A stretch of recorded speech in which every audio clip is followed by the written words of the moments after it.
Hello students, मैं आदर्श शर्मा स्वागत करता हूं आपका अपने इस यूनिक फिजिक्स चैनल में। तो हम ये कहना चाहेंगे कि पहला चैप्टर जो हम लोगों ने पढ़ लिया है, आज हम उसके न्यूमेरिकल पढ़ लेते हैं। तो आज हम बताएंगे आपको इसके सवाल एक एक करके। पहला सवाल देखिए, कहता है कि 24 सेंटीमीटर वक्रता त्रिज्या वाले अवतल दर्पण के सामने 30 सेंटीमीटर की दूरी पर एक मोमबत्ती रखी। तो वक्रता त्रिज्या दी गई है 24 सेंटीमीटर। हमें याद रखना है कि अवतल दर्पण की जो वक्रता त्रिज्या और फोकस दूरी दोनों वो ऋणात्मक होती है। तो हम लिखेंगे r बराबर -24 सेंटीमीटर।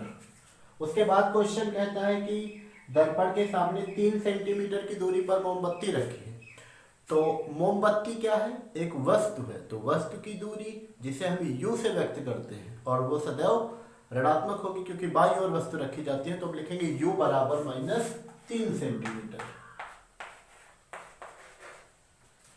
आगे क्वेश्चन कहता है कि मोमबत्ती के प्रतिबिंब की स्थिति ज्ञात कीजिए। तो प्रतिबिंब की स्थिति का तात्पर्य होता है v, यानी कि प्रतिबिंब की दूरी। तो हमको निकालना क्या है? v ज्ञात करना है। v ज्ञात करना है। कैसे ज्ञात करेंगे हम लोग? f बराबर r/2 से सबसे पहले हम अवतल दर्पण की फोकस दूरी ज्ञात करेंगे, जो आएगी -12 सेंटीमीटर। और उसके बाद हम फॉर्मूला लगाएंगे 1/f बराबर 1/u प्लस 1/v।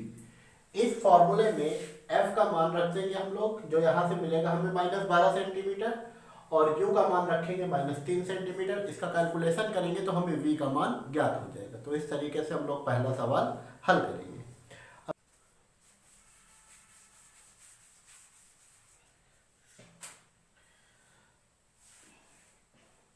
दूसरा सवाल है हमारा कि 2 सेंटीमीटर ऊंचाई की एक वस्तु। तो वस्तु की ऊंचाई को हम किस अक्षर से व्यक्त करते हैं? O से।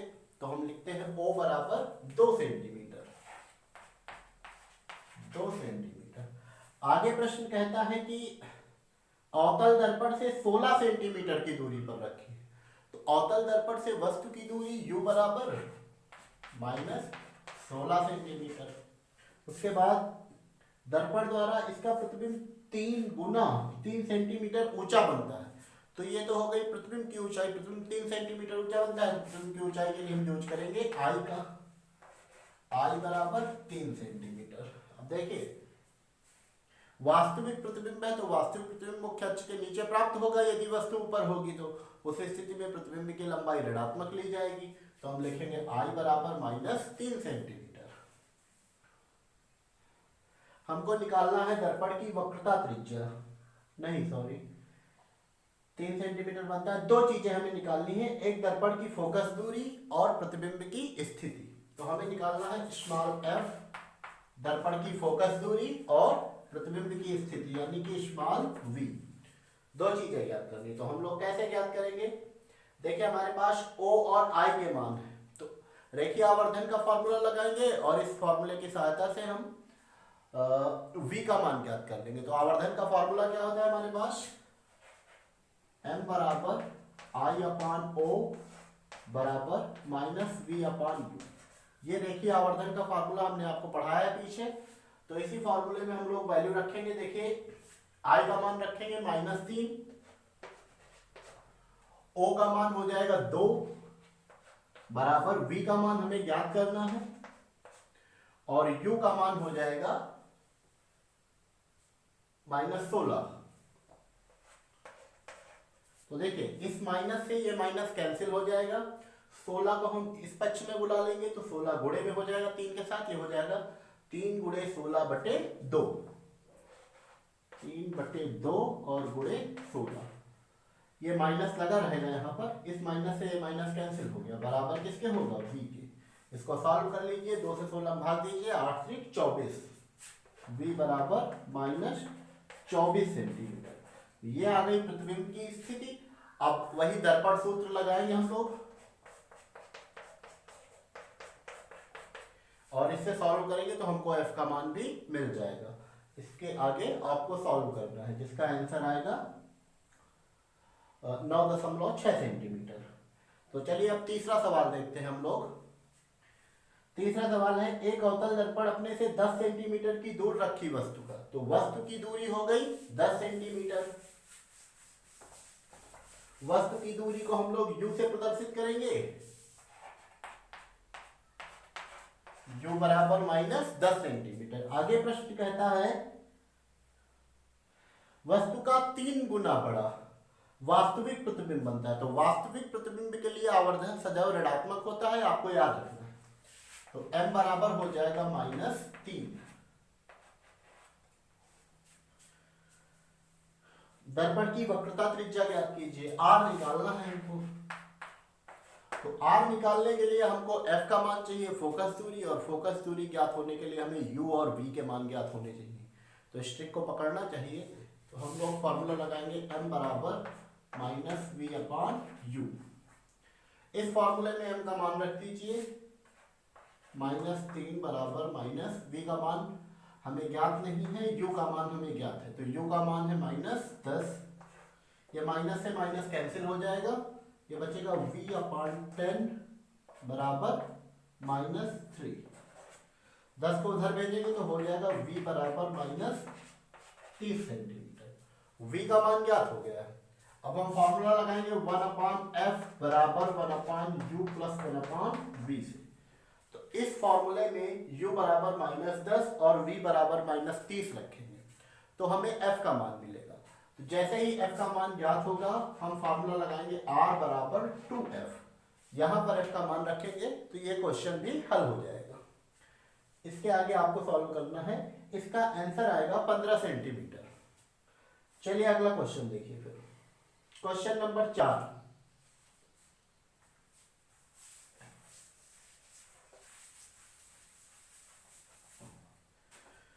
एक 3 सेंटीमीटर ऊंची वस्तु की ऊंचाई है 3 सेंटीमीटर, I बराबर 3 सेंटीमीटर। वस्तु 15 सेंटीमीटर फोकस दूरी वाले अवतल दर्पण के सामने 15 सेंटीमीटर फोकस दूरी, तो अवतल दर्पण की फोकस दूरी ऋणात्मक होती है, f बराबर -15 सेंटीमीटर। वस्तु रखी है 20 सेंटीमीटर की दूरी पर, तो हम लिखेंगे u बराबर -20 सेंटीमीटर। Question number 4।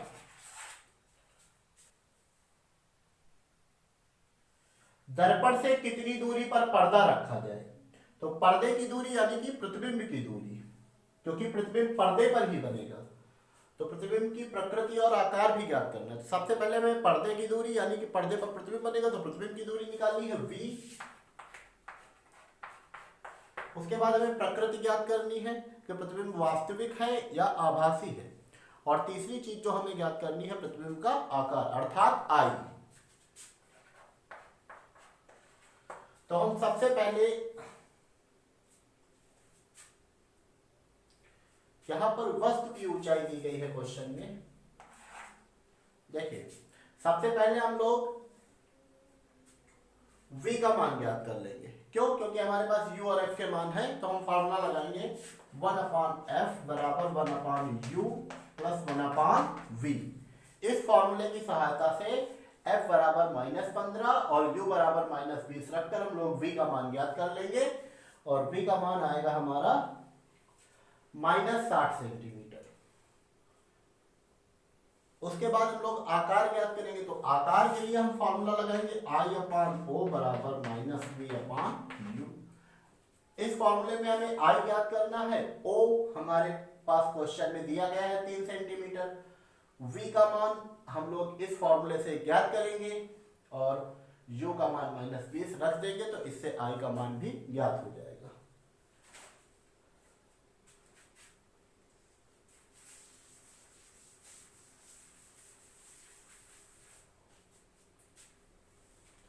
अब अगला क्वेश्चन देखिए, क्वेश्चन नंबर 5।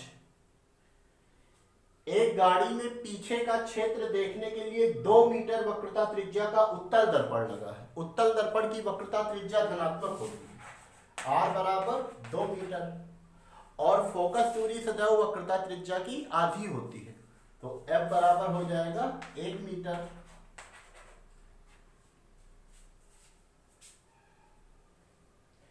यदि बस दर्पण से 6 मीटर की दूरी पर, तो बस की दूरी का मतलब है यहां पर वस्तु की दूरी, तो वस्तु की दूरी हो जाएगी U बराबर -6 मीटर।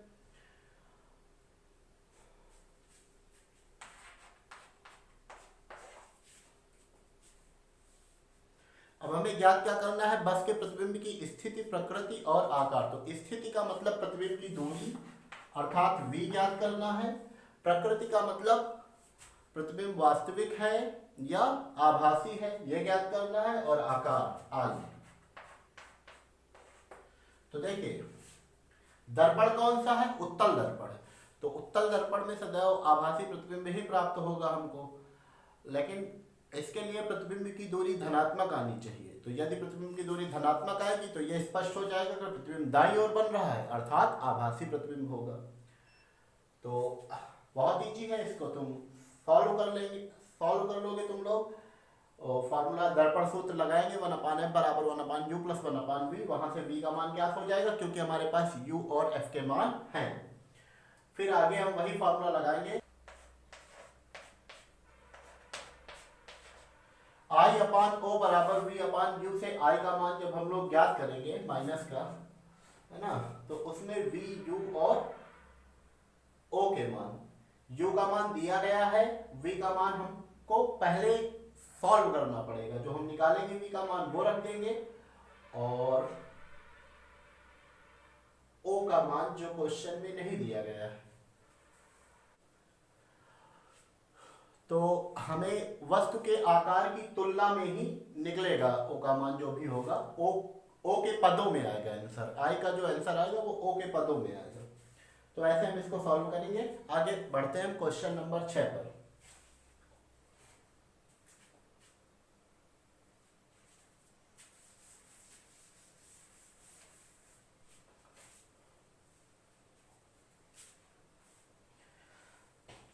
पांच सेंटीमीटर ऊंची वस्तु, वस्तु की ऊंचाई का मतलब है ओ बराबर 5 सेंटीमीटर।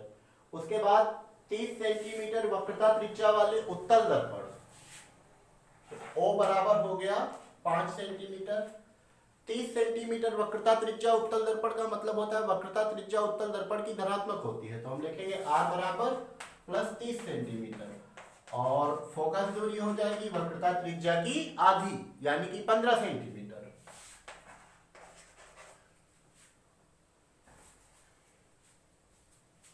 यह है क्वेश्चन नंबर 6।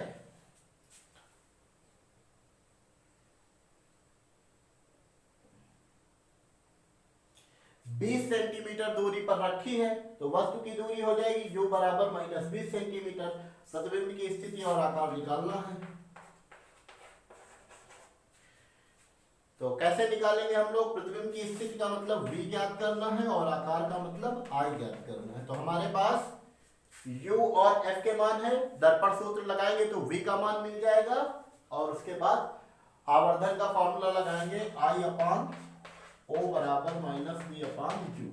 तो इस फॉर्मूले से हम लोग I का मान भी ज्ञात कर लेंगे। तो ये क्वेश्चन भी बिल्कुल वैसा ही है, इसको हम लोग खुद ही सॉल्व करेंगे।